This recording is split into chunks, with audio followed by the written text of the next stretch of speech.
and welcome. I'm your host Nosheen Bukhari with yet another exciting episode of iBuzz.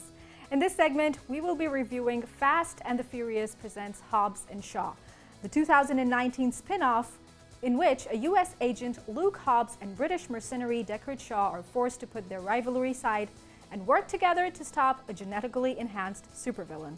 Well, the movie wasn't welcomed with very good views, especially by the viewers who are on regular in this franchise. To critically review the movie, we have Linda E., who is a radio presenter and entertainment personality. Linda, welcome to the show. Hi, great to be here. So, a lot of mixed opinions are revolved around this movie. You know, there's still to be found on this movie how would you describe it? I mean, I'm not being judgmental here. I just want to know the honest opinion here. Look, the thing about Hobbs and Shaw is it's not a film that you watch to see Oscar-winning performances, okay? It's a film you watch for entertainment purposes. It has action, it has cool fight scenes. You watch it for, the witty one-liners. You're not watching it for much more than that. And of course, Dwayne "Rock" Johnson, he cannot say no to such roles. I mean, he's known for doing this work, right? He is known. He's an action guy. He's built for it. But the funny thing about Dwayne Johnson, The Rock, he actually is a good actor. So I think it's a little bit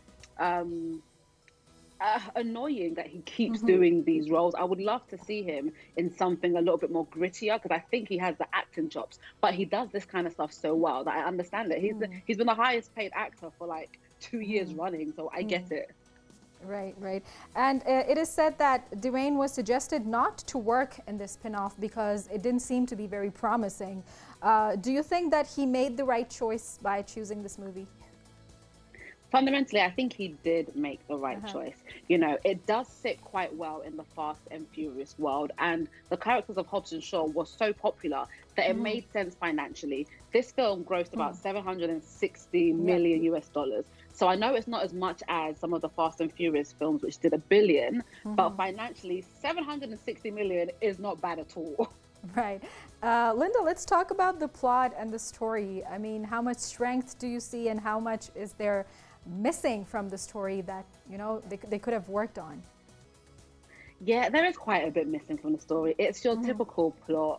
It's the end of the world. There's a deadly virus. There's a bad guy. And Hobbs and Shaw are, coming to save the world. And they try to play on the heartstrings and try to introduce the family subplots as well with the sister Hattie and even with, the Rock's character going back to Samoa where his family's originally from. So I see what they were trying to do. But I think they just didn't quite hit the nail on the head. At no point did I really feel that kind of, family connection. And I'm someone who has siblings. So for me not to really feel the family connection, there was something missing. And I think, unfortunately, a lot of the script and a lot of the dialogue was Hobbs and Shaw pecking at each other. And that is only so funny. Do you know what I mean? Eventually it becomes quite annoying. So I think a lot of the dialogue could have been worked on. But I think when it comes to the action scenes, they did pretty well. You had a flamethrower, you had a pretty much self-driving motorbike, you had Idris Elba's character who was the Black Superman, although I think his name, Brixton, could have been a different name. They tried it, but the plot and the story itself, there was definitely something missing. But action-wise, it was entertaining. Right. And Linda, like you said, that with insane stunts, high-octane action, and well-timed humor, do you think that this spin-off has obtained its position within the franchise of Fast and Furious? Oh, that's a tough one to say. I don't, how can I put this? I don't think it's going to be severely missed. I don't feel as though if they hadn't done it, we would still be yearning for a Hobbs and Shaw spin-off. I'm not even sure there's going to be a Hobbs and Shaw 2. I think it did what it did. It capitalized on the kind of excitement around the two characters at the time. But whether it's going to go down as a classic in the Fast and Furious franchise, I highly doubt it. But they did what they could at the time. And I think that's what the kind of studios care about. If there's a hype around the character, they want to maximize on the hype of the time. So they did that with Hobbs and Shaw. And still, a lot of people think that the franchise is now overdoing with its name. I mean, they sell faces, they sell the name of Fast and Furious, and with this, they think that they can come up with anything and it's going to sell. Still, a lot of people say that there was a lot of dumb fun in this movie and they tried to overdo things. Your thoughts on this? Yeah, I would agree that definitely the movie did overdo things. And I think that definitely comes across with the relationship between Hobbs and Shaw. It was fun and kind of comic relief in the Fast and Furious films, but to have a whole film centered around these two guys that don't like each other, we get it. You know, they're not friends, we get it. And it's clearly obvious that by the end of the film, they will have a bit more respect for each other. So it was very predictable. The Fast and Furious franchise, I think what they've done is very smart. You know, they've created this world that there isn't anything like it. Because if you think about other movie franchises that have had sequels and sequels and sequels, you think of, you know, things like Marvel and Star Wars and Alien. You don't really think, and things like James Bond as well, but you don't really think about stuff like this high octane stuff to do with cars, but still, you know, not to do with super powered beings or outer space. So I think they've been really, really smart with what they've done. I feel as though them ending the franchise after the next two films is probably the best way to go about it, because eventually, you know, viewers, our interests will move on. I know they've got like some kind of cartoon version as well, which I think is a smart move. It gets younger viewers in, because some of these films aren't necessarily, you know,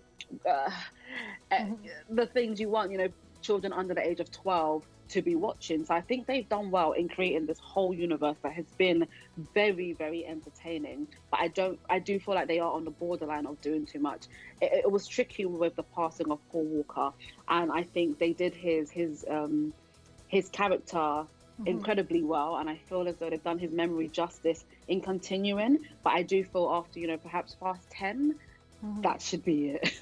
Right. And Linda, do you think that the franchise should respect the choice of regular viewers rather than what is being sold in the market? I mean, adding too much action and, you know, spin-offs like this one, Hobbs and Shaw. Do you think that they need to focus on their viewers rather than the market?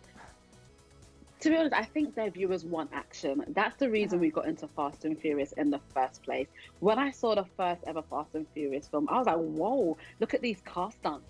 That is what I wanted. So I think they're doing the right thing. And I don't think that they are compromising where they began, because they have kept very true to themselves. They've kept making sure that they've added some kind of car sequence. They have kept the core family, although adding new characters. I don't feel like they're running too far away from where they started. I think they're doing okay.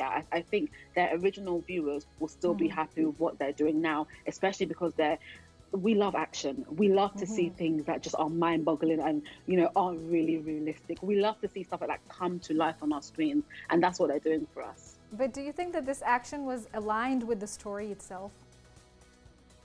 In Hobbs and Shaw? Yes.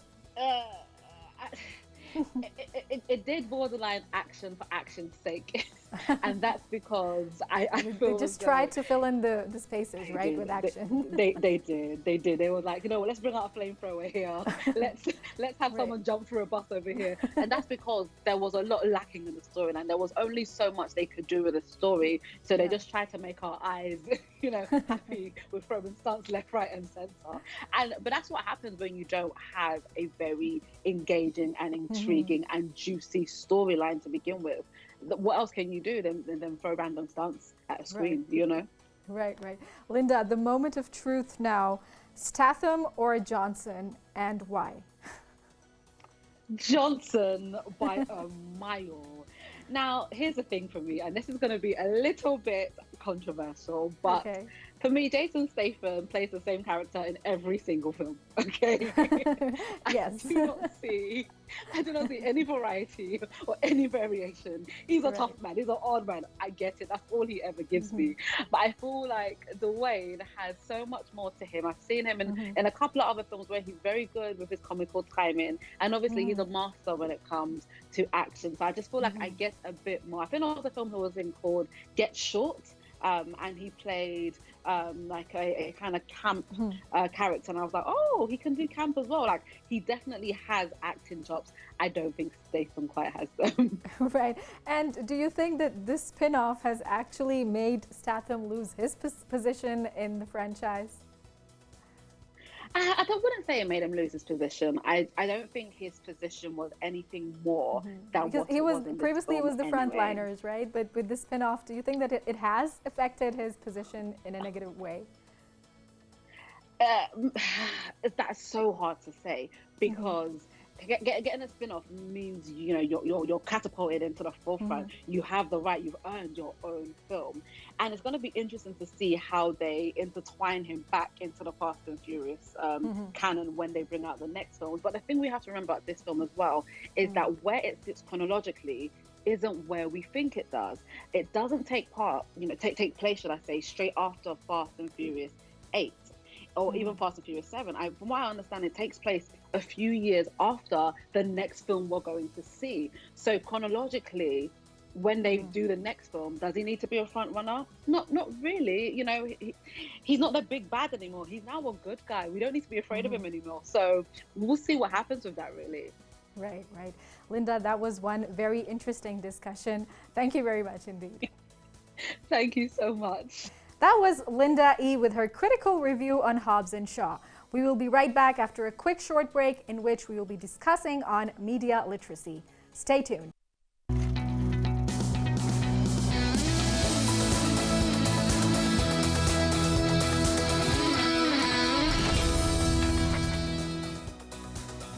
Welcome back. In this segment, we will be discussing media literacy. In today's age of electronic media, where manipulation works like magic, media literacy becomes something which cannot be ignored. The digital age has made it easy for anyone to create media. We don't always know who created something, why they made it, and whether it's credible or not. This makes media literacy tricky to learn and teach. Nonetheless, media literacy is an essential skill in the digital age. To discuss this further, we have Bill Megalos, who is a cinematographer and a filmmaker. Bill, welcome to the show. Thank you for having me. So tell us and enlighten our viewers on the importance of media literacy and its role in the content these days. First, we have to define media literacy. Everybody knows what it means to be literate. Traditionally, it means to be able to read and write. Words, books, magazines, and just to understand the language that is the spoken language, but also to be able to record it and to read what other people have written and to be able to communicate that way.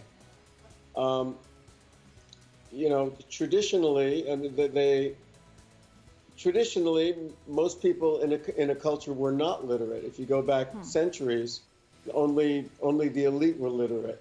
Of course, my perspective is more from a Western perspective, but throughout the world, and currently in parts of the world, in Africa, there's very low traditional literacy. Bill, so keeping the nature of electronic media. We have a lot of choices now in electronic media when we talk about the media these days. So keeping that situation in mind, what is the current state of media literacy? A lot of these changes and advances in storytelling came about because of commercials, because of television commercials, advertisement. And in fact, in many ways, a lot of what's happening now, and I will say the troubles that we're having now, are coming from advertising. First of all, advertising time on traditional television is quite expensive. If you want to have a 30-second spot is another name for a commercial, for advertising, you have to tell an entire story in that short period of time. So this compression of the storytelling and telling the story with less information but getting to the point very fast, that really changed the way that stories are told. The same thing was happening with music videos, what they call pop promos. Music videos would try to tell a whole story. Maybe the song was 3 minutes long, where they're trying to tell an entire long story, sometimes the story of an entire life in those 3 minutes. Okay. Storytellers started getting more adventurous. The audience had to follow along. And the audiences, as they saw more and more television, they were able to figure things out faster. And in fact, they would start getting bored if you tried to give them too much information. Yes, and keeping that in mind, Bill, that the attention span has gone shorter. Do you think that the creators are coming up with a valuable content? It's very difficult. What's happened is as you get shorter and shorter, the trouble is you cannot communicate more complicated ideas. All right, and for the life of our culture and the sake of the common good and the sake of an educated citizenry, where they are aware of what's happening in the culture and aware of the bigger problems that we're facing, whether those problems that we're facing are problems of climate change, whether they're problems of religious tolerance, whether they're problems of just overall governance and what has to happen in a country, what a citizen is expected to be able to do and to be able to confront. With the shorter times, people are getting more and more simplistic ideas given to them. They're called sound bites. The tinier bit. Yeah. And so it's harder to be more. It's harder to communicate more complicated ideas. So the world for many people is getting much more black and white. It's right, wrong, right, wrong. There's no the nuances. I mean, if you look back, if you look back, whatever country you're in, whether it's the UK, whether it's the United States, whether it's Pakistan, whether it's France, Germany, if you look at what television shows were like, if you look at what news programs, for instance, were like just a decade or so ago, there was much more detail and nuance in the talk. There was a lot more back and forth and the ability to explore things more. You still see that in some of the programs on the BBC, the international BBC programs. You'll see some of these hard talk shows where they really do keep the guests on longer. Yeah. But in general, the audience is going for shorter pieces. They're getting more and more interested in shorter pieces. Right. I assume that TikTok is popular. Right. And Bill, what harms or dangers to the society can be caused if media literacy is ignored? Okay, well, one of the things that happens that's very disturbing and worrying to me and to many other people is that we have grown up, and no matter what generation we're on, where we're in, no matter how age you are in your early exposure to television. I'm going to use television as kind of the standard here, even though we're watching programs on YouTube now. They're all based on some level when we're talking about informational programming. I'm not talking about fiction at this point. When we're talking about information, nonfiction, documentaries, news programs, current affairs, all that stuff, they're based on the language that was developed in television. Right. And so when you do certain production values in television, where you put a lower third on the bottom, or an aston they call it, on the lower third, when you see logos, when you see a certain kind of lighting, you put someone behind a desk, a newsreader. Yeah. People have come to trust that sort of presentation. When they see images that look a certain way, that they're lit well, where the camera's not jumping all over and they're in focus, and you have certain production values, people come to expect that. They're saying, that is truth. That is something I can believe in. That is something that is real, and I can trust it. It's trustworthy. Presentation matters, right? And I believe that.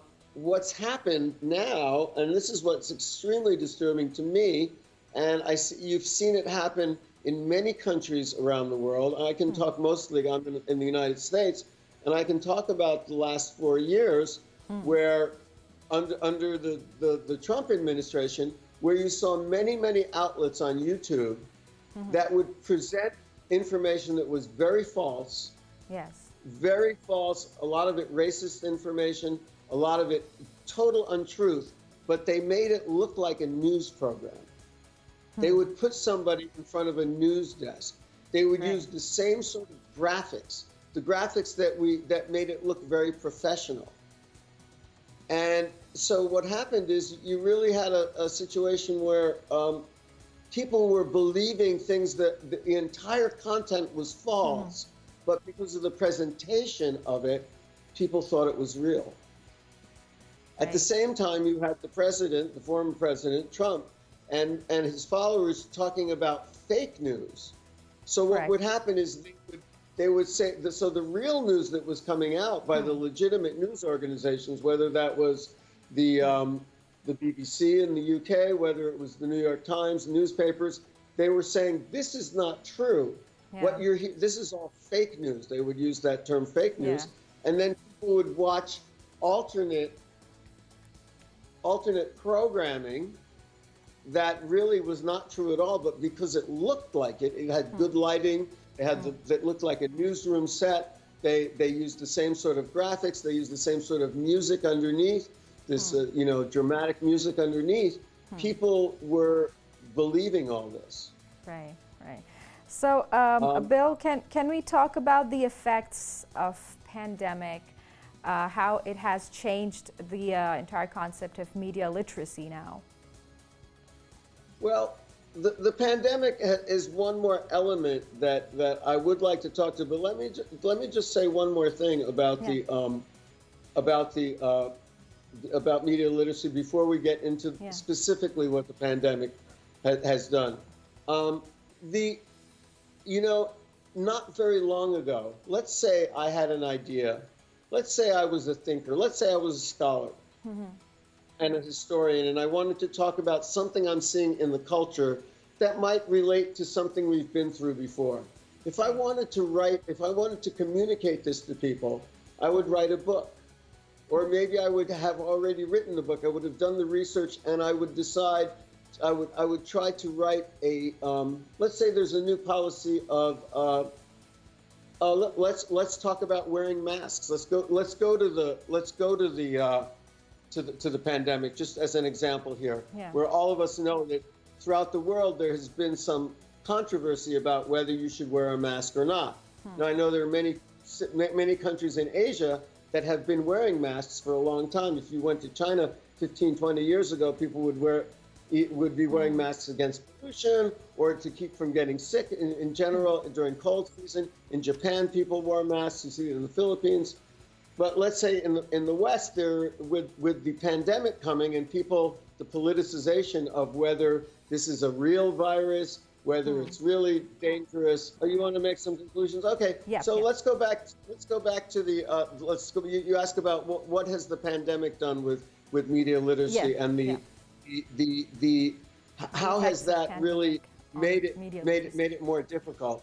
Well, part of the problem is the algorithms that are in the internet, where if you start watching one program, FaceTime or YouTube will send you things that are the same, that are similar to what you're looking at. Exactly. So if you look at something, it can take you to something else that is even less true than what you've seen. So there, as you know, there are many people out there who are very afraid of vaccines. They're called anti-vaxxers. They're people who are against vaccines. So it's very possible for you to be doing research on the internet and you click on something, and even if it's something that might not be true, it might take you to something that is even less true. Yeah. And of course, during the pandemic, where especially during the earliest months of it, where we really didn't understand much about this, this was a new disease that nobody knew about. And so there were conflicting reports coming out. So it made it very hard for people to understand what's real. Is this real? Yeah. Is this real? We do one thing one day, something the next day. And it's very